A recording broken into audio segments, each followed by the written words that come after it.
தலைப்பு: கன்னியாகுமரி ஆழிப்பேரலையின் அழியாத வடு. டிசம்பர் 26, 2004. அன்று விடிந்த காலை மற்ற நாட்களைப் போலத்தான் இருந்தது.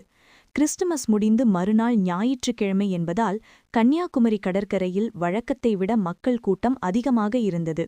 கடலோரக் காற்றில் ஒரு இதமான குளிர்ச்சி.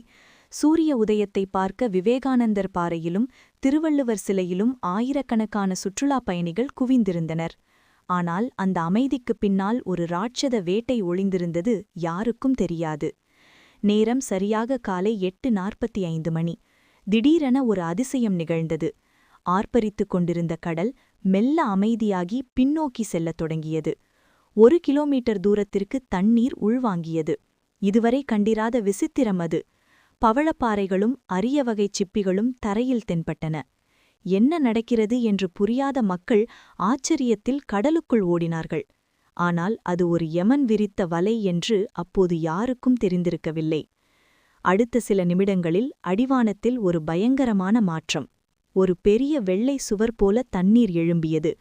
பார்ப்பதற்கு அழகாக தெரிந்த அந்த அலை கரையை நெருங்க நெருங்க தன் விஸ்வரூபத்தை காட்டியது. தென்னை மரங்களை விட உயரமான அந்த ராட்சத அலைகள் ஒரு ஆக்ரோஷமான யானையைப் போல ஊருக்குள் புகுந்தன. சுனாமி. தமிழகம் அன்றுதான் அந்த பயங்கரமான வார்த்தையை முதலில் கேட்டது. கன்னியாகுமரியின் அடையாளங்களான பகவதி அம்மன் கோயில் மற்றும் காந்தி மண்டபத்தை சுற்றியுள்ள பகுதிகள் தண்ணீரில் மூழ்கின. படகுகள், பேருந்துகள், கார் என கண்ணில் பட்ட அனைத்தையும் அந்த அலைகள் காகித கப்பல்கள் போல சுருட்டி இழுத்துச் சென்றன. கடலுக்குள் சென்றவர்கள் திரும்பவே இல்லை. விவேகானந்தர் பாறையில் இருந்தவர்கள் உயிருக்குப் போராடிக் கொண்டிருக்க, கரையில் இருந்தவர்களோ கடலால் இழுத்துச் செல்லப்பட்டனர். மணக்குடி மற்றும் குளச்சல் போன்ற கிராமங்களில் பாதிப்பு இன்னும் கோரமாக இருந்தது. மணக்குடியின் பிரம்மாண்டமான பாலம் ஒரு தீக்குச்சியைப் போல ஒடிந்து விழுந்தது. அந்த ஒரே நாளில் மட்டும் கன்னியாகுமரியில் சுமார் 800க்கும் மேற்பட்ட உயிர்கள் பறிபோயின. பிணக்குவியல்களால் கடற்கரை கிராமங்கள் நிறைந்தன. பல தாய்மார்கள் தங்கள் குழந்தைகளை தொலைத்துவிட்டு பித்தாகி நின்றார்கள். சந்தோஷமாக சுற்றுலா வந்த பல குடும்பங்கள் காணாமல் போயின. தண்ணீர் வடிந்த பிறகு கன்னியாகுமரி ஒரு போர்க்களம் போலத்தான் காட்சியளித்தது. எங்கு பார்த்தாலும் இடிபாடுகள், அழுகுரல்கள், அழுகிய உடல்கள். பல நாட்கள் அந்த ஊர் கண்ணீரில் மூழ்கிக் கிடந்தது. மனிதாபிமானம் கொண்ட பல உள்ளங்கள் ஒன்று சேர்ந்து மீட்புப் பணிகளில் ஈடுபட்டனர். இன்று 20 ஆண்டுகள் கடந்துவிட்டன.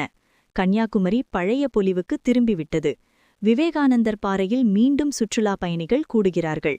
ஆனால் ஒவ்வொரு ஆண்டும் டிசம்பர் 26 அன்று அங்கு ஒரு நிசப்தம் நிலவும். கடற்கரையில் உள்ள நினைவு தூணில் மெழுகுவர்த்தி ஏந்தி மக்கள் அழும்போது அந்த அலைகளின் சத்தம் மீண்டும் கேட்கத் தொடங்கும். இயற்கை நமக்கு தந்த அந்த பாடம் என்றும் மறக்க முடியாதது. காலம் காயங்களை ஆற்றிவிடலாம், ஆனால் அந்த ஆழிப்பேரலை தந்த வடுக்கள் குமரி மண்ணில் என்றும் அழியாது.